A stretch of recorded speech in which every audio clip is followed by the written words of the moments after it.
Police launched 60-man schools protection squad in Kano.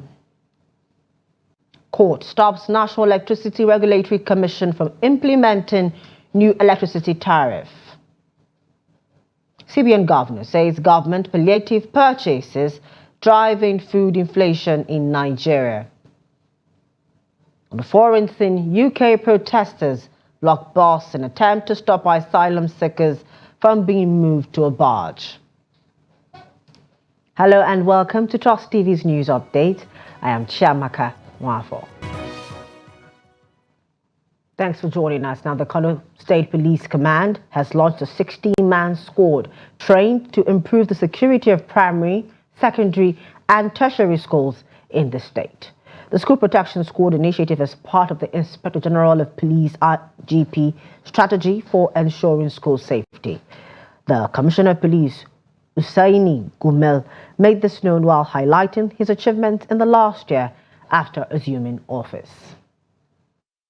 60 police officers are not meant to cover all the schools in Kano State.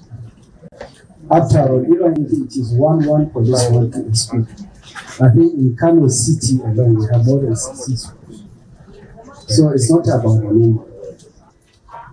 The IG has done it.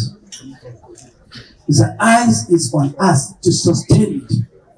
So for the purpose of sustainability, it is our considered activity now that we must develop some other police officers with capacity to do what this 60 can be doing.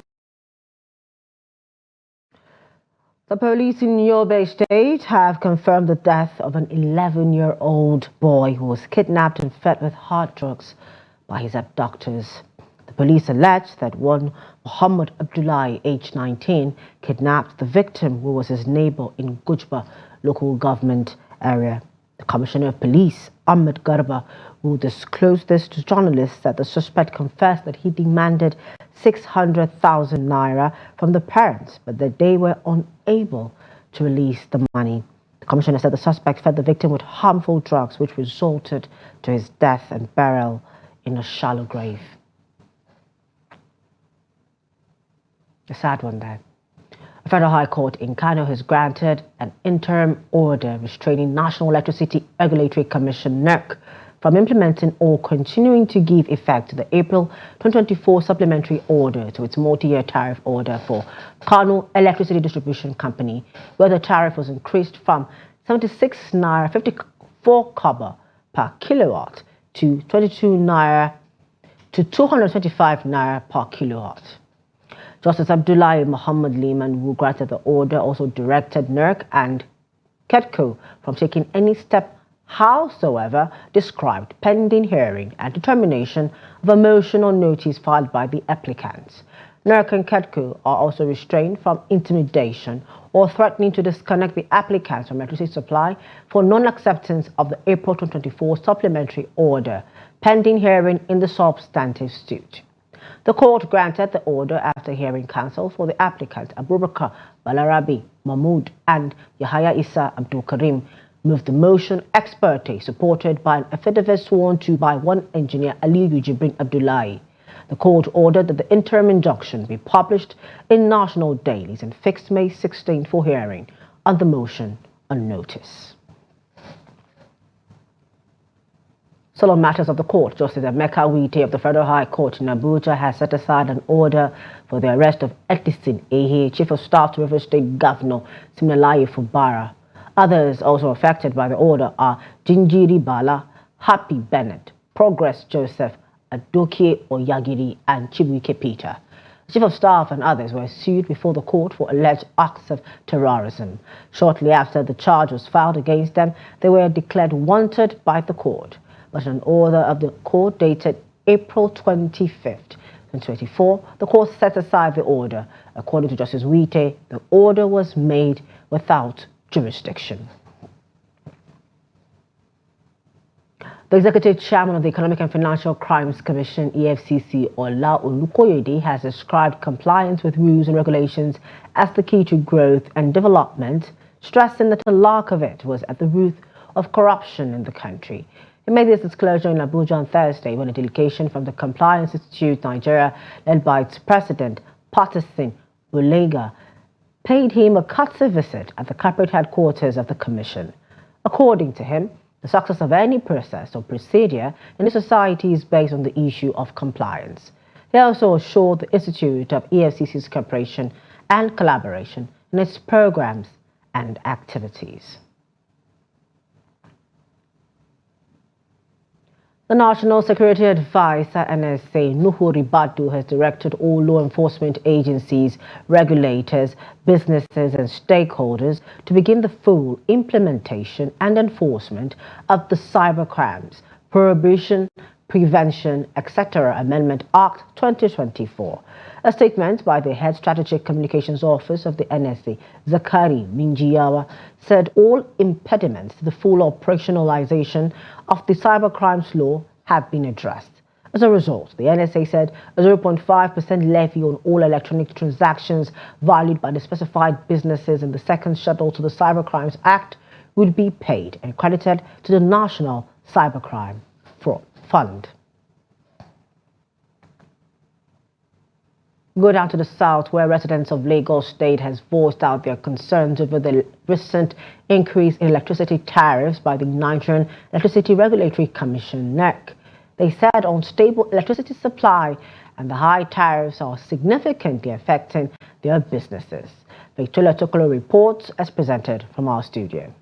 The recent increase of electricity tariffs in the country by the Nigerian Electricity Regulatory Commission is a significant concern to Lagos residents. In a chat with Trust Television, residents of Okwebi, Halen, says the epileptic power supply is affecting their business operation. We don't have lights. You can see, look at my company now. We don't have lights. And it's really killing us. We don't have lights. So I don't know. Government should help us. Our leaders should help us to look for something to do, because fine, you've increased it. Everybody agreed to pay to it. And still, we're not enjoying the lights. Like my boss, he do recharge like 40K. Sometimes the 40K will not last up to 2 weeks. Of course, I'm in Band A, so I don't really know how much those who are in Band A are paying. Although the people are complaining, I have friends who are in Band A who are really complaining that it's not easy for them. But for us, we are still. If I recharge like 20,000 naira, at least it's able to take me like 3 weeks. If I use AC, it's able to take me like 2 to 3 weeks with the old tariff. But if we are eventually migrated to Band A, I don't think that will go anywhere, even for a week. Unmetered consumers also raise concern as they claim to now pay more estimated billings. Before I normally pay, highest maximum 35 to 40, but right now I'm paying up to 145,000 naira a month, and which is very bad. I don't even understand what is going on in this country. And then we are begging the government to take action on this. We can't continue like this, please. Many people are dying. Normally, when you recharge like 5,000 naira, we have like 100 units. But today, when we recharge 5,000, we have 74 units. And the worst part of it is we have lights 1 day on, 1 day off, which is not even certain. So, but we still thank God for our prepaid. It's still rally there. If they don't bring lights, it still just remain there. So, nothing, no cost for now for that. But the light is not stable. Residents are urging the federal government to address the ongoing hardship in the country instead of inflicting more pain by way of raising electricity tariff. Now, civil society groups have called on state governments to create anti-corruption agencies at the local level to monitor state and local government officials amidst growing concerns over attacks against such agencies. First, a report.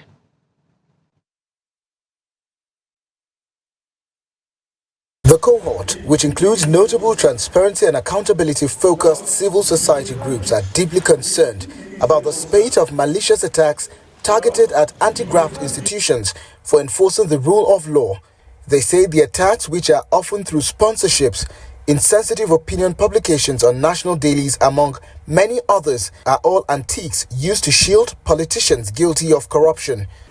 We cannot continue to allow our country to be hijacked by these corrupt individuals who did not constitute any significant number, but keeping Nigerians, in their vast majority in perpetual poverty, insecurity, and inequality. Rafsanjani says they are also concerned about the level of democratic looting going on at the state level, mentioning states like Kano to buttress his point. Investigating is the former governor and his officials, and millions, billions have been recovered so far by the commission. And now with this connection at the federal level, they are actually watering down this effort. And it is at a time when we are encouraging more states to set up anti-corruption institutions, because the looting at the state is so enormous that we need similar institutions like EFCC, ICPC at the state level to minimize the kind of democratic looting that is going on at the state and local government in Nigeria. They also proffered some recommendations which they feel would strengthen transparency and accountability mechanisms in government institutions. We urge the ruling All Progressives Congress Party and other political parties to take decisive action in purging its ranks by denouncing and breaking support with their members who are currently being investigated by anti-corruption agencies. Growing concerns over the declining levels of autonomy and integrity of the judiciary must be addressed. The National Judicial Council must diligently monitor its members and promptly remove any corrupt judicial officer found to be compromising the judicial system. To truly establish a flourishing democracy, transparency and accountability must be strictly adhered to in governance. This requires holding politicians accountable for their actions and inaction. What we do when we attack these institutions, especially when they act to advance public interest, we're undermining democracy and the rule of law. And that should not be tolerated. Corruption has reached in our country where it's making it virtually impossible for government to do its work. Former Governor of Kogi State, Yahya Bello, and his counterpart in Kano, Abdullahi Ganduje, are ranking APC members in the eye of the storm for corruption allegations. The experts also made a passionate appeal to the youth in the country to denounce corruption by shunning criminal activities. This, they say, will help repair the dent on Nigeria's image on the global stage. Sagir Ibrahim, Trust TV News, Abuja. This is a news update on Trust TV. Up ahead. Bauchi communities benefit from initiative aimed at reducing out-of-school children. More when we return. Please do stay with us. Welcome back. Thanks for staying with us and just joining us. It's the news update on Trust TV. Now a look at some of our top stories. Police launched 16-man schools protection squad in Kano. Court stops National Electricity Regulatory Commission from implementing new electricity tariff. To more news. The management of Landm Resort B says it has initiated the refund process for customers impacted by the recent demolition of portions of its properties by the federal government. According to a statement posted on its X account on Friday by Landm Africa, the parent company of the Landm Resort B, refunds are being facilitated through the Landm Citizen app. While acknowledging the patience of their customers, the management advised that completion of the refund process may be delayed due to the high number of requests. A portion of Landmark Beach on Victoria Island, Lagos was demolished on Monday to accommodate the Lagos-Calabar Coastal Highway. The Breeze Beach Club, Mamichula, and other beach businesses were also demolished in the process. As part of efforts to address the menace of out-of-school children in northeastern part of Nigeria, particularly in Bauchi State, Public-spirited individuals are complementing governments in the region through initiatives that will boost schools' enrollment. One of such initiatives was recently put in place in Lanzai and Shadelu communities in Darazo, Gunjua Federal Constituency to help reduce rising cases of out-of-school children in the zone. Trust TV's Adamu Imam tells us more. According to the United Nations Education, Scientific and Cultural Organization UNESCO, there are 20 million out-of-school children in Nigeria, out of which 1.2 million are in Bauchi State. The education system in Bauchi State has been grappling with serious challenges as highlighted in previous reports that drew attention to issue of teacher ratio, closure of school due to insecurity, as well as the decision of some pupils to resort to other activities due to lack of educational opportunities and poverty. Lanzai Special Primary and 4 Gifted Secondary School in Darazo, in Lanzai and Sade communities are among the centers created to address illiteracy in the state. This school, since 2022, he provides all the tools and equipment, even electronic machine. We have computer, generator, printer, all about. This school is provided in the community for orphan, IDP, and almajiris. We are still on the process of letting them know the value of education, how education can play a significant role in the lives of their children, so that they can sacrifice that time and send their children to school for them to learn. Some orphans and children of internally displaced persons drawn from Yobe and Borno states have benefited from the gesture. Good morning, class. How are you? We are fine, thank you, sir. Sit down. Despite the free education policy of the Bauchi state government, some students of 4 Gifted Secondary School in Darazo appeal for government intervention as water and sanitation as well as sustainability of learning facilities pose serious challenges in those schools. He's the one that facilitated with the federal government to build this school. As you can see, he provided the student with the uniform and other material needed. Subsequently, of recent, Honorable Masumu Anusoro for the NECO examination for 102 students, including 50 in this school and the remaining in the other school. We are having 4 gifted secondary schools across Darazo Ganjua. Main problem that we are passing now in our school is problem of water.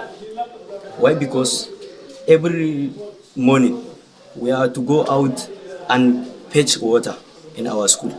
According to the Bauchi State Annual School Census data for 2019-2020, a total of 1,031,524 children are out of school in the state.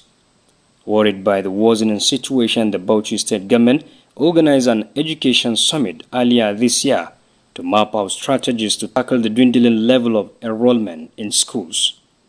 Adam Imam, Trust TV News, Bauchi. The Nigerian Customs Service with the Nigerian Energy Support Program has introduced the Advanced Ruling Scheme to boost trade and transparency in the service sector. According to Customs Controller General Bashir Adewale Adeniyi, this scheme enables traders to get official decisions on goods classification, origin and value prior to importation, reducing costs and improving the business culture in Nigeria. To introduce these mechanisms were unsuccessful in the past, despite its recognized importance. However, in 2020, we initiated a scoping mission to review our processes and align them with global best practices. This comprehensive review yielded valuable recommendations that have informed our efforts to relaunch the advanced ruling.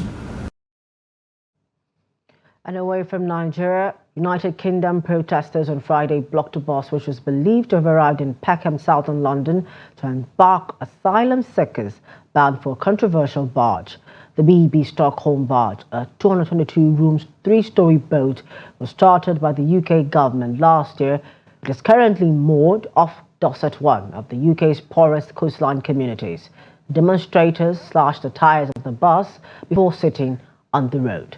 The bus that was eventually escorted without its anticipated passengers.